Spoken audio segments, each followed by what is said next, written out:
We made it. We're finally ready to add paging to our sorting and filtering, right? Complete this arrangement. I just want to emphasize once again that if you look online, find other tutorials, you find many of them use links for the actual paging controls. But I'm going to continue with the approach we did for filtering and sorting by using buttons in a form, right? What we'll find in the end is we can then harmonize the three together very nicely and get some added functionality, being able to remember the last settings and so on and so forth, right? But as we do so, we're going to make more extensive use than we have in the past of things like partial views, for example, here. So I draw your attention to the reference I've linked in, right? Now, it goes on. I encourage you to look through it and read all the reference material here. But essentially, this is the main reason why we're going to that at this point. Reduce duplication, common markup, okay, across files, right? So we're going to eventually create what I would almost call a paging control, right, as a partial view that we can then just very quickly and easily add to any pages where we want to add the functionality of paging, right? So that's going to be the goal of using partial views this way. And as well, pagination. There's some styling for pagination controls that I'm not going to use any of these exactly as shown here, but some of the styling I'm going to use for my paging controls will be related to this type of Bootstrap styling that we have available as well. Okay, so I just want to make sure those references were available to you.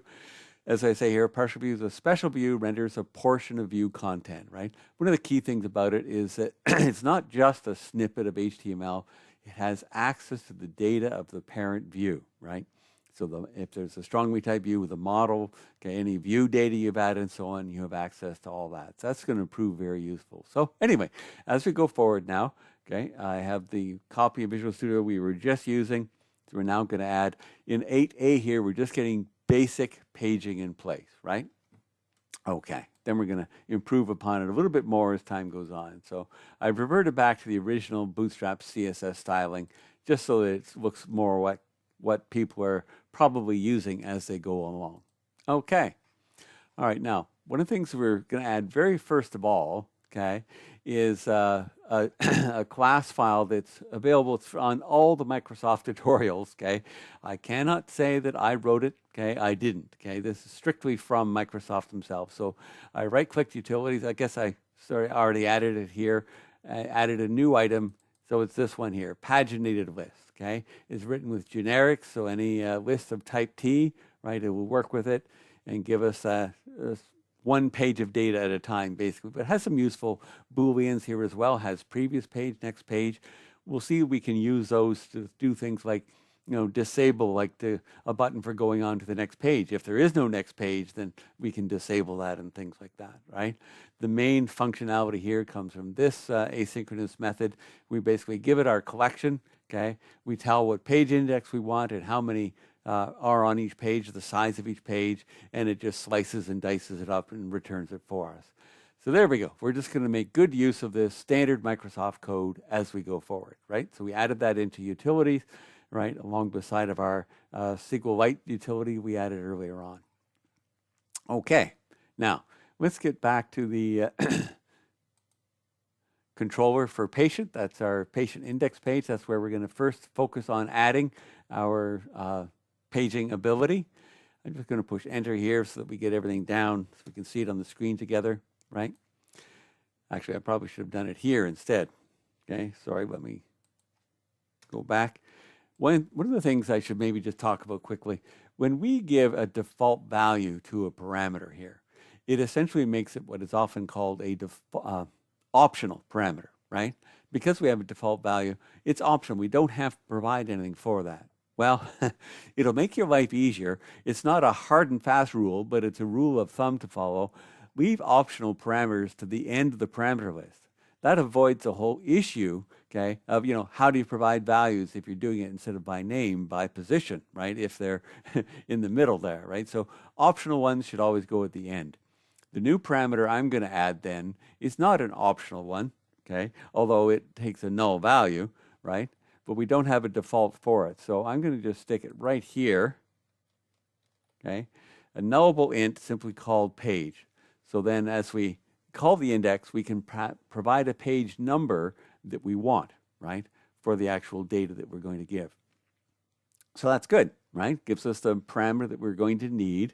But the question often is, well, wait a second. This has got to work along beside of filtering and sorting, right? So if I change the filter, well, how can I decide what page I should be on other than going back to the very beginning of the data? That's the only thing that really makes sense. Any changes to the sorting or filtering options of the page, we should immediately go back, right? Again, so the best spot to handle that in code is right down here, because here's where we check, hey, have we submitted a form? Do we actually have an action button? Okay, in other words, did we click the filter button? Did we click a column heading? If we did, then we want to reset our page, right? We want to go back to the first page. And this is the obvious spot then to come in here right inside this if to do that. So I'm going to set page back to 1, okay, reset page back to the start of the data. Okay, so we've only done 2 tiny little changes so far, but there's a bit more work to do. So after we've done deciding all the changes we're going to make to the query here, right? So right down here, okay, I'm going to put in a little bit of code here. First of all, I need to define my page size, don't I, right?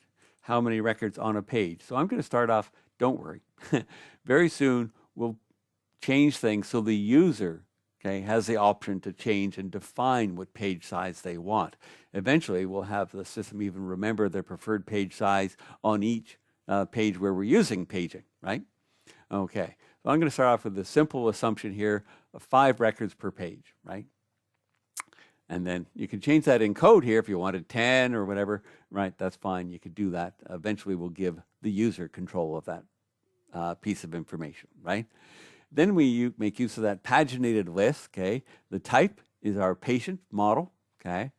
And then, of course, here's where we actually are executing our query. Remember, up till this point, we've just been building and building up our patients, our iQueryable of patients, right? So just as we normally, before I added this code, what did we do? We just returned view, and this is the point in time where we actually executed that query that we were dynamically adding to, okay, with our where clauses and order by and so on and so forth, right? So instead, up here, we actually execute the query. Now, if I already added as no tracking earlier, it doesn't hurt to add it here again. It does no damage to the system whatsoever. I usually have it here just to guarantee that we're doing that at this point in time. So that's our collection we're passing. Then I'm saying, okay, what page I have. Now, if I don't have a value, because it's a nullable int, then I'll say page 1, right? Just as a kind of a backup plan here. And then, of course, I have to indicate my page size as well. That's the third piece of information that our paginated list requires. And that gives you my page data. So that is actually what we pass then to the view. We don't just call the whole query again, right? We actually pass our page data. And that's it. That's all we have to change for this basic implementation of paging in the controller itself. So now we have to deal with the view, okay? And as I said, we want to make good use of some partial views, but let me get the view up itself, coming down here to views. So patient index, right? Now, one of the notes is for this to work, we have to have a form, right? And we have to have buttons inside the form. That's where our paging control is going to go. Good news is we already have it. We even rearranged it the way I like. So the form completely surrounds, okay, all of the data we're actually presenting here. Our filter section at the top, the table of data, that all fits inside, nicely inside the form itself. Perfect. That's exactly what I want. So that is already done. Okay, in my copy-paste file, I mentioned if you haven't added a form yet, then you're going to have to do so at this point. Then, right at the bottom, under everything else, I'm going to add this line of code. Okay? Partial, right? I'm going to say partial. The name of it will be underscore, as we have that naming convention. All partial views that usually have the underscore at the beginning of the name. Paging navbar. Now, I haven't made it yet. We're about to do that, right? But what this partial tag does, it's a tag helper. Basically, it says asynchronously give me this partial view and put it in place, right?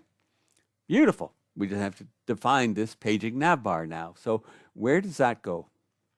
Well, we've talked a bit about partial views already, but let me just point out, if you were going to create a partial view that you only only ever use, say, in relation to doctors, right?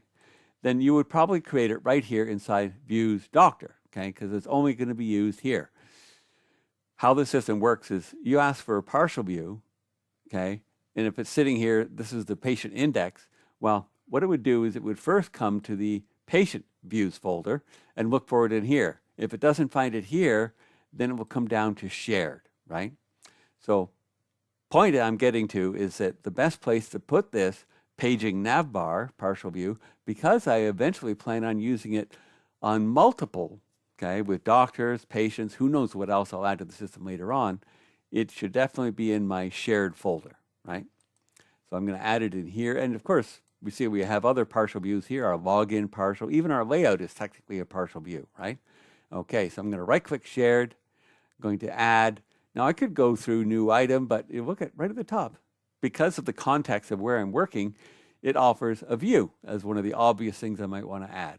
Perfect, that's exactly what I want. So a view, it's a razor view, I'll click add. And then here in the dialog box, here is where I check off create as partial view, right? Now the view name, okay, again, our naming convention, we have the underscore at the beginning. Now I apologize for some reason my font, okay, doesn't show it very well. It is there. There's an underscore at the beginning, paging, navbar. And I can leave it as empty. There's no model, okay? This is not a strongly typed one, right? And I can just click add then. If it was going to be a strongly typed view with a model of its own, then I would have had to specify that. But that's not the case in this situation. Okay. Just let it finish scaffolding here, and then I'll get my code ready to put inside. So again, I want to be upfront with you. We're going to be modifying this code as time goes on to give it more and more capability, but trying to introduce things a bit at a time and keep it simple. This is what I'm going to have for now, okay? All right, so I have a nav, okay, link here, a nav element, okay, labeled page navigation. I have an unordered list where I have a series of list items containing buttons for going forward and back. I'm using buttons again because it harmonizes with our overall approach of using buttons inside the form, right? Bit of razor code at the top here, okay? We want to disable buttons if there's no point trying to say go forward if we're already on the last page and so on, right? So our model, because our model comes from, okay, this page data, it's returned by our paginated list class, it has those extra properties have been added, right? So that's why here I can just go to the model, has previous page, has next page, those are Booleans, okay? And so if it's not true, right, then I'm going to set this as previous disabled and next disabled. So that's just this little snippet, disabled equals disabled, that I'm going to add inside those buttons themselves, so I disable them if there's no point. I'm on the first page, I can't go to a previous, so I'll disable the back button, you might say, right, for paging. Okay, so getting back to my list items here, so this first one here is to go to the first page, right, so it's hard-coded. Name value pair, page, value 1, right, and I'm going to show it as the first, okay. The next one, and you can change there, it's possible to rearrange things here, right? I'm going to go back a page, right? So the value will be my current page index minus 1, right? That's the value to go along with. Notice I all have the exact same name, page. Okay, so it's a name value pair is what we're submitting here, right?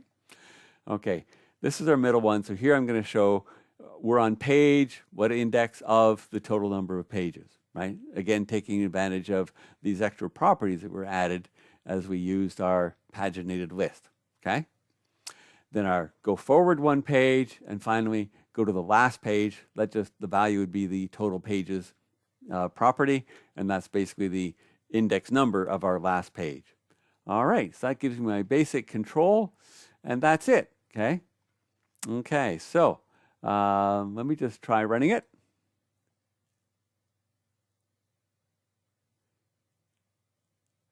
And see if it even works. So if we come here to patients, there we go. Look at that. Okay. So I have, now notice that previous and first are both gray. They're disabled. I'm on page 1 of 35. I can go to the next page, the next page, the next page. I can jump to the last page. Now I'm here. You see next is grayed out or disabled. Of course, so is last, right? I could go to the previous page, and so on. Okay, right back to the first page. There we are. Now, of course, you could take a slightly different approach if you wanted to, but I'm going to stick with this one at this point in time, although we will eventually add a little bit more functionality, like 35 pages. What if I want to go to, page 22, right? Well, it's a lot of clicking to get there, right? So we will look at maybe adding it another button to have a larger jump, depending on how many pages we have. Okay, maybe we want to jump 10, and then I can just go in one at a time and things like that, right? So yeah, we're going to take this further, but in the meantime, before we finish this lesson, we've got a lot of doctors here. We don't even have a form. We haven't added filtering or sorting, nothing. Okay, here, let's see how easy it would be to add at least paging, even without the other two, to this one index view for doctors, right? Okay. I'll start by clearing up the screen here. I'll just close all tabs. So let's start in the doctor controller then, right? So we have no parameters, okay? We haven't added any of our advanced features here from our trifecta, okay? So I'm just going to go ahead and put in my nullable int page, right? Now we have directly return view. So what we're going to do is we're going to actually doctors equals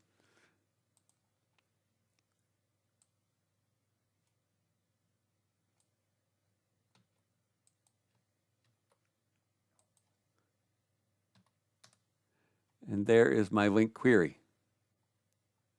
Okay, sorry. Let me just get rid of some of this.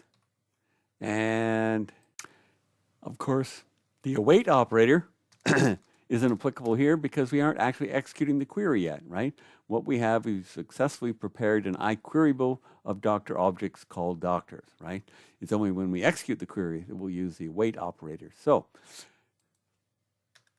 now we're in a position to get our paging in place. There we are. So I set my page size, 5, 10, whatever you like.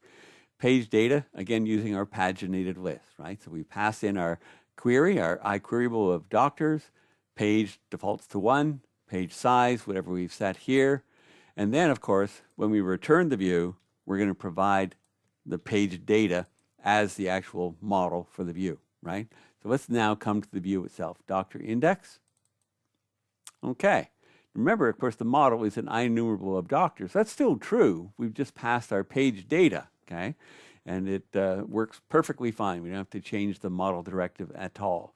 But we don't even have a form, right, yet, right? Because we haven't added any of our sorting, filtering, or anything like that before.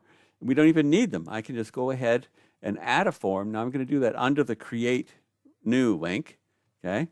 We'll get a form in place. I'll put the closing form tag surrounding the entire table, right? Right down here to the bottom. Put that form tag there. Okay, so that wasn't much of a change. Now, of course, one other thing we're going to want here, I could even steal it from our patient index, or my copy paste file, this partial name, partial view. Name being paging navbar. That's it. I throw in my navbar.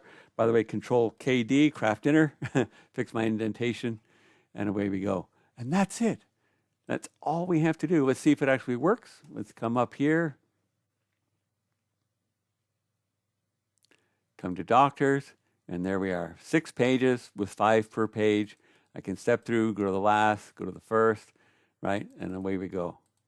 Look at that. Isn't that easy? Talk about nice reusable code, okay, with our little paging navbar.